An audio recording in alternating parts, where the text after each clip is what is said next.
Operation London Bridge. That's the code name given to the plan in place for the days and weeks after Queen Elizabeth II's passing. The Queen has been sitting on the royal throne since 1952. That's the longest reign of any monarch in British history. And during that time, she's seen over a dozen UK Prime Ministers, nearly 20 Summer Olympics, and over half a dozen popes. The Queen is the cornerstone to the Commonwealth, the patron to almost 600 organisations and charities, and plays a pivotal role in the UK's alliance with many countries. So her passing will bring about a lot of change. Not just for the United Kingdom, but potentially the world.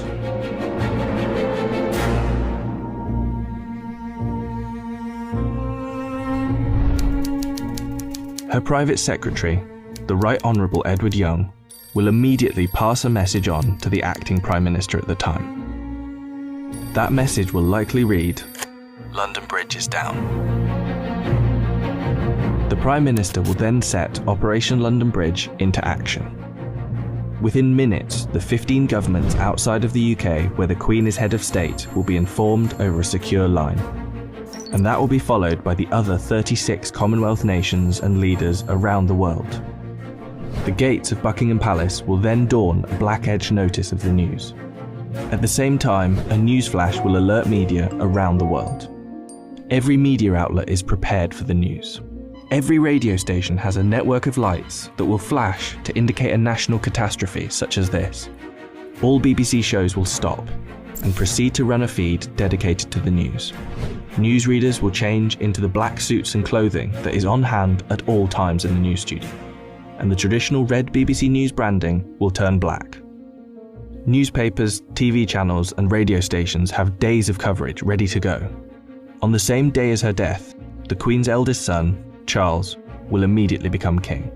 And it's reported that the stock exchange, businesses and shops across the UK will likely close for the day out of respect. The day after the Queen's death, on a live stream, Charles will make his first official speech as king. And the government will swear its allegiance to the sound of a 41-gun salute in Hyde Park, London. After that, King Charles, if this is the name he so chooses, will set off on a UK tour, visiting the leaders of government in the capitals of each country, Edinburgh, Belfast and Cardiff, before returning to London. During this period, TV channels will play the many documentaries already made in the Queen's honour, and the BBC will refrain from playing comedy shows as a sign of respect until after the funeral. 4 days after her death, the Queen's coffin will be led on a military procession from Buckingham Palace to Westminster Hall. Here she will lie in state over the next 4 days, and after which King Charles, family and dignitaries will pay their respects.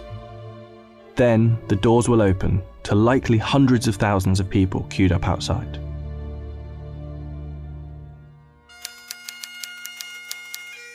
The funeral is estimated to take place 10 to 12 days after the Queen's passing. But one thing is certain, the day of the funeral will be an official bank holiday for the whole of the United Kingdom.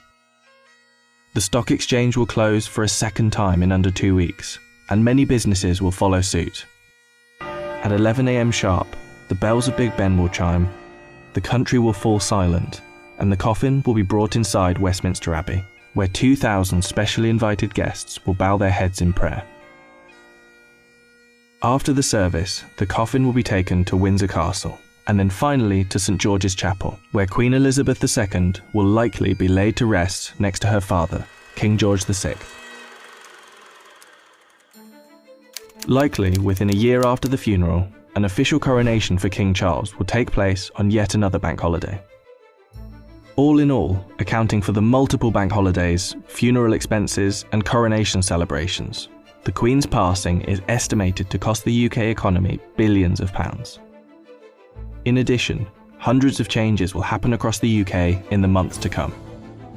New British currency will be printed with the King's portrait, and the Queen's currency will slowly be removed from use. The same will happen for stamps, passports, and police and military uniforms, and the national anthem will be changed to God Save the King. Not to mention how the world and Commonwealth will react to the new king could alter the British royal family forever. For example, there is growing support in Australia for the country to become a republic, and the Queen's death could heighten that support. This could lead other countries to follow suit, which would almost certainly weaken the British monarchy. This scenario will one day be upon us.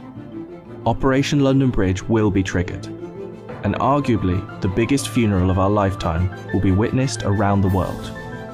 This will be the end of an era.